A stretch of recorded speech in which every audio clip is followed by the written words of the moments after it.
Sir जय चलिए, हिंद। अनुपम Tiwari sir, जय हिंद। बहुत बहुत शुक्रिया समय देने के लिए। Thank you sir. नमस्कार राजेश, जय हिंद आपको और आपके तमाम दर्शकों को मेरा नमस्कार।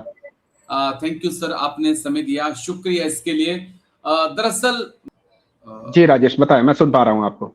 जी जी जी, बस एक सवाल मेरा थोड़ा और था जिसके ऊपर मैं थोड़ी बातचीत आपसे करनी थी। अ, आर्मी में या एयरफोर्स में ऑफिसर और जवान के लिविंग स्टैंडर्ड में इतना फर्क हम क्यों देखते हैं? मैं अगर आर्मी का कुछ एग्जांपल आपके सामने रखूं तो फिर आप अपनी बात रखिएगा। मैंने वो दौर देखा है जब मतलब अफसर हमारे जो हमारा जो गिलास होता है ना उसमें पानी पीना पसंद नहीं करते हैं। मैं कुछ रियलिटी आपको बता रहा हूँ। और वो कभी अगर हम उनके घर चले जाएं तो वो कभी अपने गिलास में आपको पानी नहीं पिलाते हैं। ये बड़ा एक मैंने ये चीजें देखी हैं, ये हकीकत है और ये सच है। तो इतना फर्क क्यों होता है? हम प्राइवेट में जाते हैं, प्राइवेट सेक्टर में आ जाइए या गवर्नमेंट के दूसरे महकमों में हम चले जाएं तो वहां इतना फर्क नहीं दिखता है। लेकिन इंडियन आर्मी में बहुत ऐसा लगता है कि कई बार की वो अंग्रेजों वाला जो सिस्टम था वो अभी भी है, गोरे और ब्लैक वाला। हम इससे निकल नहीं पाए अभी भी, ऐसा लगता है।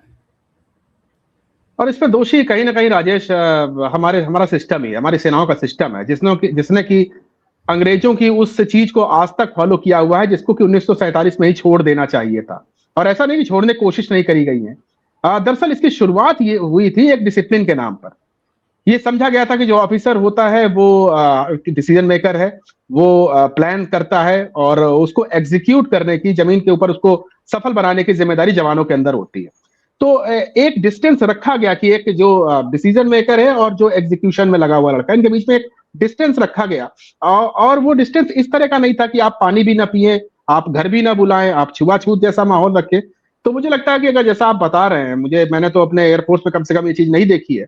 हाँ, डिस्टेंस जरूर था। ऑफिसर्स का एक अलग कैडर है, जवानों का एक अलग कैडर है, मिक्सअप कम होता है, लेकिन उसके बावजूद भी चूंकि काम सबको साथ में करना है, तो उसमें थोड़ा बहुत मिक्सअप बिना किए आपका काम चल नहीं सकता है। उनकी मेस अलग होती है, ऑफिसर्स का जो जो लिविंग एरिया है वो अलग होता है, लेकिन उसके बावजूद एक बड़ी इंटरेस्टिंग बात आपने कही, मैथ्स वाला इशू, ये मेरे दिमाग से निकल गया था। और ये बड़ा इंटरेस्टिंग भी है कि जवान को डेली वही पूड़ी मिलनी है। इंडियन आर्मी में वो तय है कि आपको डेली पूड़ी मिलनी है, आलू की सब्जी मिलनी है, चाय का एक कप मिलना है।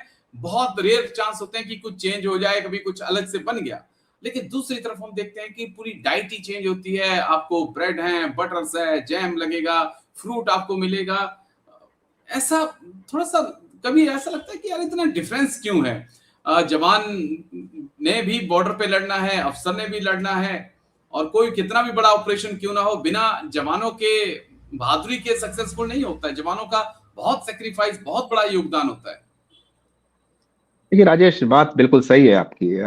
जवानों के बिना तो आप कुछ प्लान कर भी लेंगे तो, और उसके एग्जीक्यूट करने वाले हाथ नहीं होंगे तो आप क्या करिएगा। तो ये जो मुझे लगता है ना, बेसिक चीज जो शुरू ही इस वजह से हुआ कि डिसिप्लिन के तौर पर रहे, कि जो व्यक्ति जिस काम के लिए भर्ती किया गया, जो प्लान बनाने के लिए किया गया वो प्लान बनाए, उसमें जो काम को करने के लिए बनाया गया है वो काम को करे, और दोनों को मिलजुल करके कोई बड़ा फैसला लिया जाए, कोई बड़ा ऑपरेशन अंजाम दिया जाए। बेसिक कॉन्सेप्ट यही था, और इसी वजह से ये हायरार्की मेंटेन करी गई थी कि आप ऑफिसर हैं, आप जवान हैं, आप जेसीओ हैं, इस तरह से आप एक चेन बनाई गई थी। अंग्रेजों ने इसको अपने फायदे के लिए इस्तेमाल किया, बाद में लोगों को लगा होगा यार ये तो बहुत फायदे की चीज है, इसको कंटिन्यू करते हैं। और ये देखिए, ये कहीं ना कहीं हमारे समाज की उसको भी दिखाता है।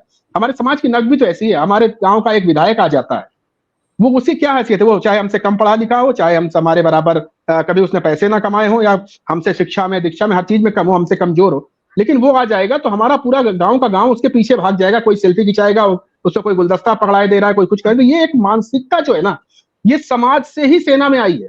और सेना में जब ये आ गई थी कि हमें बड़े पद वाले व्यक्ति के आसपास दिखाई देना है, उसका सारा काम कर देना, ताकि भविष्य में शायद हमें कोई फायदा मिल जाए।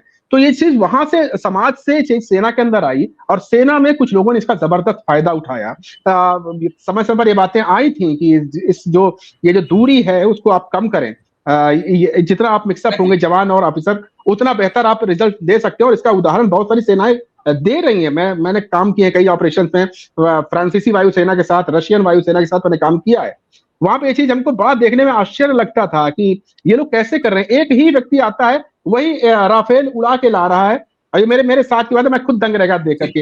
राफेल फ्लाई करके लाता है, पार्क करता है, उसको साइड में लगाता है, उसमें खुद तेल भी खुद ही भरता है, उसका जो साफ सफाई वो भी खुद करता है, और उसके बाद मेस जाके नाश्ता पानी करके आता है और राइफल लेकर राफेल के सामने खड़ा हो जाता है, उसकी सिक्योरिटी वही करता है। तो जब हमने उससे पूछा कि भाई आपके यहाँ हर काम के लिए अलग अलग लोग नहीं है, तो उसके लिए बड़ा आश्चर्य था। वो कह रहा था कि ऐसा कैसे हो सकता, अलग लोग क्यों, अगर ये मेरा इक्विपमेंट है तो उसका सब कुछ मैं ही करूंगा ना, ये तेल भरने के लिए अलग आदमी क्यों चाहिए, जी सिक्योरिटी करने के लिए अलग आदमी क्यों चाहिए, मेरी जिम्मेदारी है। तो वो मुझे लगा था कि इन सब चीजों में वो लोग जिन्होंने हमको सेना का एक सिस्टम समझाया था, आधुनिक सेना का सिस्टम समझाया था, वो तो उससे अलग हट गए हैं। वो तो उनके लिए जवान अधिकारी कोई अलग चीज नहीं रह गई है, एक ही व्यक्ति सारे काम कर रहा है, वही फैसले भी ले रहा है और वही एग्जीक्यूशन भी कर रहा है। लेकिन उस चीज को हम आज तक कैरी कर रहे हैं, और आज तक किसी ने भी इसको बदलने के ऊपर कोई काम नहीं किया है, जिसको बदलना चाहिए। ये और बहुत जरूरी है। मैं बस एक इंसिडेंट आपके साथ शेयर कर दूं। व्यूअर्स बोलेंगे कि कहाँ हवा हवाई बातें करें, बात लगभग 2004-5 के आसपास की है। मैं नया भर्ती हुआ था, 5-6 साल नौकरी थी, सिपाही था, लैंस नाइक था। तब एक हमारे बैटरी कमांडर होते हैं, उनके घर भेजा गया, उनकी पोस्टिंग होने वाली थी, तो उनके बोला जाके उनका सामान पैक करके आइए। हम 4-5 लोग गए, काम करते करते गर्मी थी तो प्यास लगी तो हमने बड़ी से कहा कि यार ठंडा पानी पिला दे। बोला सर ठंडा पानी नहीं पिला सकता हूँ आपको, मैं अपन पीछे से ले आता हूँ पानी। मैं ठंडा पानी क्यों नहीं पिला सकता? बोला ठंडा पानी मैं नहीं पीता हूँ तो आपको क्या पिलाऊं? बोला बिल्कुल मना है इसके लिए। तो ये चीजें होती हैं और हमने देखी हैं, यही ये एक गलत है। रियलिटी है। बड़ा दुख भी होता है कि जब हम इतिहास पीछे जाते हैं, इतिहास तो नहीं लेकिन जब वो देखते हैं कि अपने एक्सपीरियंस में हमने क्या कुछ झेला है। बस एक आखिरी जी। सवाल, क्योंकि बहुत सारे हार्ट अटैक के केसेस सामने आ रहे हैं, इंडियन आर्मी के जवानों को हार्ट अटैक्स हो रहे हैं, और यंग यंग, कोई 25 साल का, कोई 28 साल, 30 साल का। ये जो मैंने खाने का पॉइंट उठाया, उसी से मैं इसको रिलेट कर रहा हूँ कि आपको जो डाइट सिस्टम है जवानों का, जेसीओस का, उस पर फोकस करने की जरूरत है। क्योंकि मैंने पिछले 1 साल में कम से कम 15 से 20 ऐसे केसेस सुने जहां पे हमने यंग यंग जवानों को खो दिया हार्ट अटैक की वजह से। रिफाइंड में तली पूड़ियां ठीक नहीं है। हाँ राजेश, निश्चित तौर पर देखिए, खास तौर पर कोविड के बाद से लोगों की लाइफ बिल्कुल स्टाइल बदली बदली है, लोगों की इम्यूनिटी पावर बदली है, लोगों को नए नए वैक्सीन लगाए गए हैं और उससे शरीर के अंदर चेंजेस भी हुए हैं। तो ये कह देना कि अचानक से हुआ है, ऐसा नहीं है, पहले भी ये घटनाएं होती थी। लेकिन बदलते विश्व के साथ आप देखिए, इस समय प्रदूषण बहुत ज्यादा है, हर जगह पर है, मौसम बहुत तेजी से बदल रहा है, कभी गर्मी हो जा रही है, कभी बारिश हो जा रही है, बेमौसम बर्फ पड़ रही है, इस तरह की चीजें हो रही है। तो शरीर उसको एडजस्ट कैसे करेगा? तो इसके लिए आपको इम्यून करना पड़ेगा। इम्यून कैसे होंगे? सेना आपको उस मामले में आपको बेहतर विकल्प दे सकती है। आपका जो भी मेडिकल सिस्टम है सेना का, उसको जी बहुत ज्यादा अपग्रेड करने की जरूरत है। आपको सेना का जो आपका जो सालाना जो एनुअल मेडिकल होता है, जो समय समय जो मेडिकल्स होते रहते हैं, उसमें आपको कुछ बदलाव लाने की जरूरत है। आपको कुछ नई टेक्नोलॉजी उसमें लगाने की जरूरत है। मुझे अभी भी याद है, आज भी वही पुराना शायद ढर्रा चल रहा है कि आपको साल में एक बार अपना पीपी, कोलेस्ट्रॉल, बीपी ये सारा चेक करवा लेना है, उन्हीं पुरानी मशीनों से करवा लेना, उसके बाद आपको घोषित कर जाता है कि आप स्वस्थ हैं। साहब आज समय बदल चुका है, अब बीमारियां नई नई आ चुकी हैं, आपको नई नई टेक्नोलॉजी का इस्तेमाल करना पड़ेगा। जैसे हमारे जो अत्याधुनिक हॉस्पिटल बन रहे हैं, आप उनमें देखिए, आप बीपी भी चेक कराने जाते हैं, ब्लड प्रेशर की भी 10 तरह की मशीनें हैं, और आपको जी अलग अलग उसके फंडामेंटल्स वहां पे सिखाए जाते हैं। अगर आपको हार्ट चेक करवाना है, अब चूंकि मैं फौज में नहीं रहा हूँ, दूसरे विभाग में काम करता हूँ, तो यहाँ भी एनुअल मेडिकल होता है। तो मुझे बड़ा ताज्जुब होता है जब मैं एनुअल मेडिकल के जाता हूँ, तो मेरा हार्ट चेक करने के लिए 6 तरह की मशीनें इस्तेमाल करते हैं, और सबका इस्तेमाल करते हैं कि किस पे क्या हो रहा है, मुझे दौड़ा के चेक कराया जाता है, वो सब कहते हैं। ये सब चीजें सेना में जल्द से जल्द लानी पड़ेंगी, क्योंकि लाइफस्टाइल चेंज हुई है, कोविड के बाद से बहुत कुछ बदलाव आए हैं, शरीर के अंदर की क्षमताएं बदली हैं।